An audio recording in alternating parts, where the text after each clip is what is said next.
Welcome to the Virtual Realms YouTube channel. I'm Ranger One. Today we're going to take a look at the new Gallente Tactical Destroyer. Now, this was reported in the scope not too long ago, going by the name of Hecate. But I really can't go along with that. Shakespeare referred to this Greek goddess as Hecate. But I'm going to follow Fozzie's lead on this, and I am going with the classical pronunciation, which is Hecate.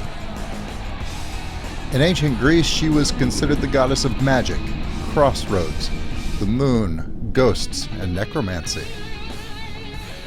But over time, some of the darker connotations with her worship were, lightened up a little bit. And she became, at least in Athenian households and in Thrace, known more as a protective goddess and one who bestowed prosperity and daily blessings on your family. I just noticed something. I'm going to enter warp again. Take a look at the pylons there on the top and the flaps right there. As she goes into warp, they fold down into a more protected position. This is the first tactical destroyer that has a warp animation in addition to its mode configuration animations. I don't think there are any animations on the bottom of the craft. Oh, it doesn't look like it, and that's okay. I like the little running lights underneath. But yep, everything pops back up into place and those flaps open as soon as you come out of warp. That's a nice touch. Hopefully we'll see some warp animations on the other tactical destroyers soon as well. Well, heck, they may have already included some, and I just haven't taken the time this time around to take a peek at that. That may be the subject of another video.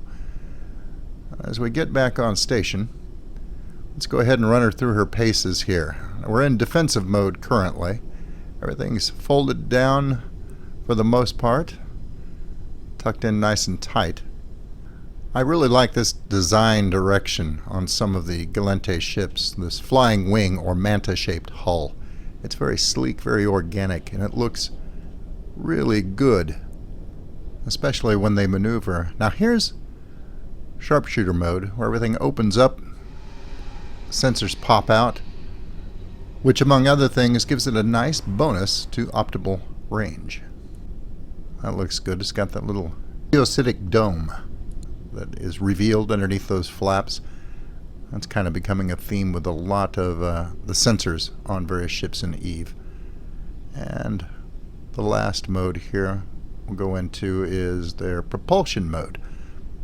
Now I can't really show that off right now because I neglected to put a micro warp drive on this vessel, but it gives bonuses, significant bonuses to micro warp drive speed and to its maneuverability. We'll pop it back out and go back into defensive mode. Now this is an active tanker. It has bonuses to using armor repair, and it has bonuses to its armor and hull resistance when in defensive mode. So this is going to be a very versatile ship. It just looks sweet moving through this asteroid belt.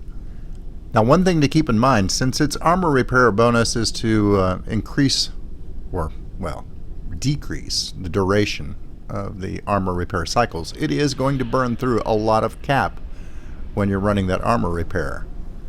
So we're going to have to take a look at how well it handles its other main feature, its micro warp drive speed bonus. And it does, fortunately, have reductions to cap use when using a micro warp drive, so that will be very helpful. But cap is going to be critical with this ship. Let's go ahead and fold everything up and head back to the barn. I'm going to throw a micro warp drive on here and some guns, and let's just see how its cap holds up under stress.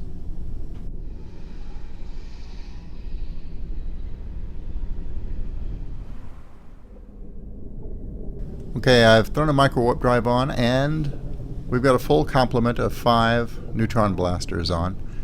You'll notice that there are additional hard points in evidence on the hull itself, and things are a little lopsided. 3 on top and 2 on the bottom, reversed on the other wing. I don't know if they're going to even that up a little bit. They can add an extra turret just as a visual effect if they want to. But the fact that they've modeled in an extra hard point there on top makes me wonder if eventually we will see other variations of this hull that are allowed more weaponry. That would be interesting. Huh. Time will tell.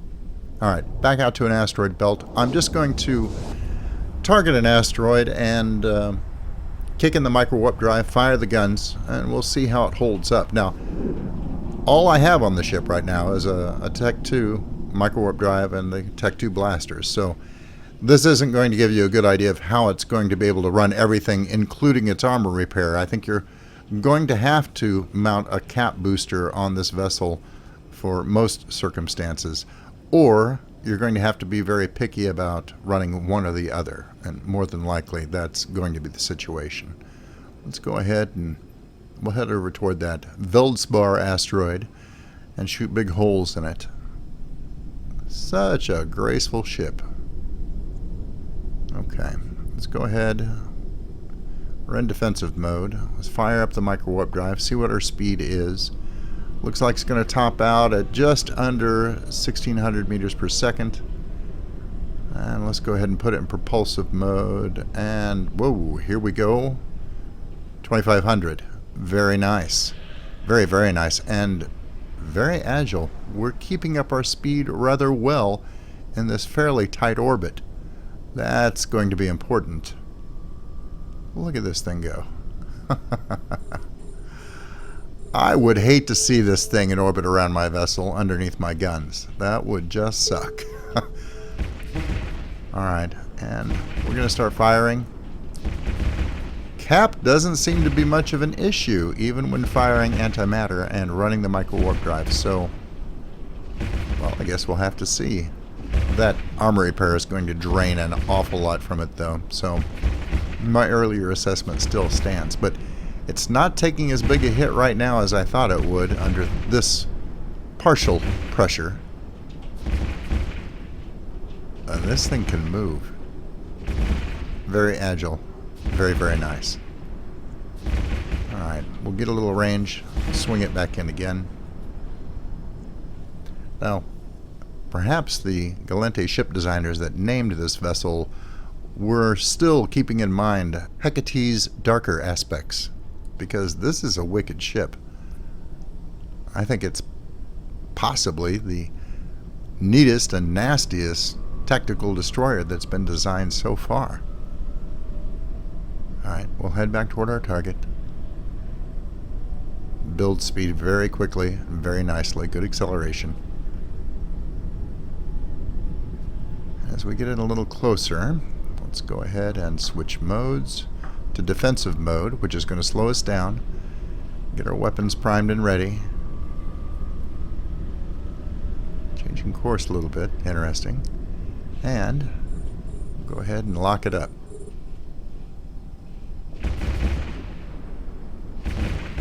Yeah, without that little extra bonus in propulsive mode, we're going to burn through cap a bit quicker here in close, but I think if you get in that close, well, I don't know. It depends on what tactics you prefer to use as to whether or not you're going to keep your micro-warp drive on at this close a range. I imagine most of you will. Personally, I would probably maximize its bonus to optimal range and think about putting some light railguns on it. Use it in a kiting capacity, but well, my wife is of a different philosophy. She tends to run blasters hardcore in your face, and this is probably how she'd run it. It's going to stick with whatever it goes after, I have little doubt, and do a significant amount of damage along the way. Well, there she is, the Hecate, the Gallente tactical destroyer. That'll be out for us the next patch. I'm certainly looking forward to it, and I think you probably will be as well. That should round out the line for tactical destroyers, and that's the end of this episode. Thanks for watching. Until I see you again, good hunting. Thanks for watching. I hope you were entertained. If you liked the video, please remember to subscribe. And if you're already a subscriber, thank you. And I'll see you next time.